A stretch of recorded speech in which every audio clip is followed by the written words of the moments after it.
There's another piece that came up this week as well, and it's the missing shoe. Do you recall how Mr. O'Keefe was dressed when you first get over there? I believe he was wearing a hoodie, like a sweatshirt and jeans, and remember he had one shoe on, but forget which shoe it was. You don't recall which shoe it was, but there was one shoe on his foot at that point? Correct. As far as his clothes, what, if any, observations did you make of his clothes?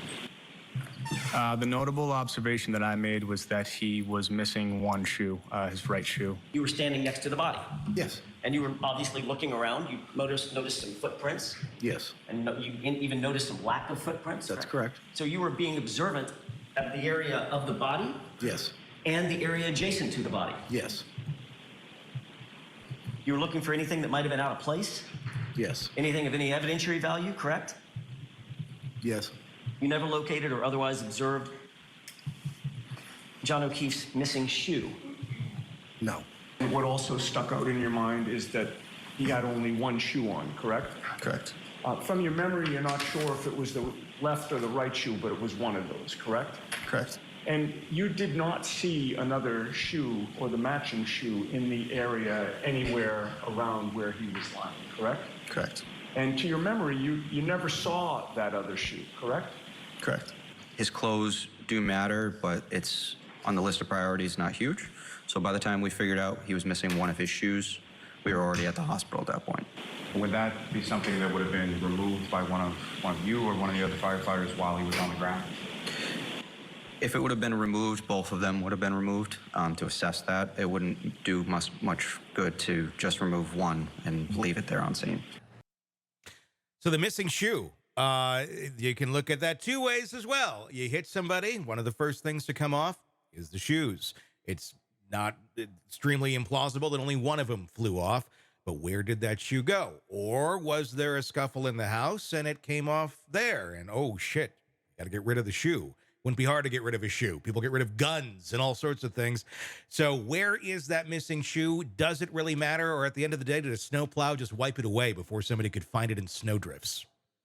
Yeah, I mean that's the $1,000,000 question, right? And to me, it's one of the great mysteries, you know. Mhm. And the problem with this case is that, and if you're not familiar with it out there, is that what'll come out soon enough is that law enforcement never went in that house. And you and I Yeah. have talked about this. Like, to me, it's inexplicable. Like, we're not in this place right now. If law enforcement had gone in and done what their job is, which is like in the search for the truth, you're going to investigate everything, every possibility.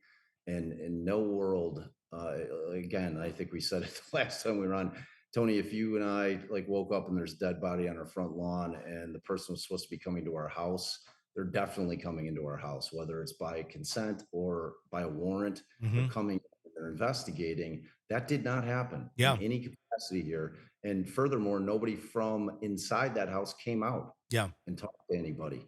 You know, it's like those are the weird circumstances that created this entire situation. Mhm. It's like the actions or inactions of both law enforcement and the people that were inside that home at the time have created this entire situation with this possibility that something nefarious went in there, because it seems untoward. It seems suspect to me. You know, it just does. If Well- they had gone in and they searched the house, they don't see any kind of evidence of a scuffle. They don't find his shoe in there. We're not here right now. Yeah.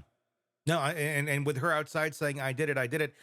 Go to the house. What did you guys see? Why did that? Was it an oversight of just like, well, it's an officer. We can ask him later, or we're not going to worry about it. So let's not do this. I don't know if it was just kind of one of those dumb moments that people have where it's like, well, we're good. It's his house. We don't have to worry about this. I don't know. I mean, it's kind of a lot of the fog of war in this, it seems, and the fog of a lot of whatever the hell they were drinking. Right. But we also know that Chloe, the beloved dog that they've had for years, is ghosted, just, like disappears. They sell the house like shortly after. It happened on the market though prior. Yeah. So true. that should be noted too. It's not like, oh shit, we got to sell the house. It was already on the market.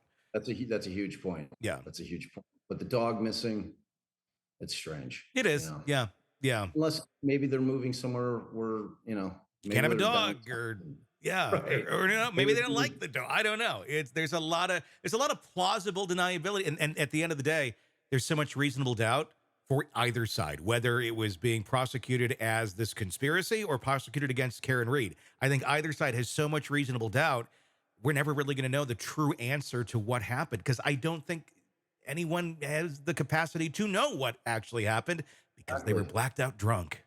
Exactly. And or if it happened in the house, like Yeah. we're not gonna know what evidence there is because they didn't Didn't do do any it. kind of investigation in there. So it's like you said, like we're never gonna really know, Yeah. just because it's an impossibility if it turns out that the jury fight. And that's the thing for Karen Reed, even if she's found not guilty, the people that believe that she did this are still going to Yep. believe that she did this. At the end of the So day, either side is going to stay dug in, and that's just the reality of it. Been a very fascinating first week, week 2. Buckle up. man, I'm ready for it. Hey, thanks for checking out the video. Be sure to follow us wherever you download podcasts, and especially Apple Podcasts, where you can get advanced episode and premium content on our premium channel right there. Also, be sure to follow us on social media so you don't miss any breaking updates on the stories that matter to you most. We're on TikTok, X, Instagram, Facebook. Just search Hidden Killers Podcast with Tony Brueski, and you'll find us right there. Again, thanks for watching.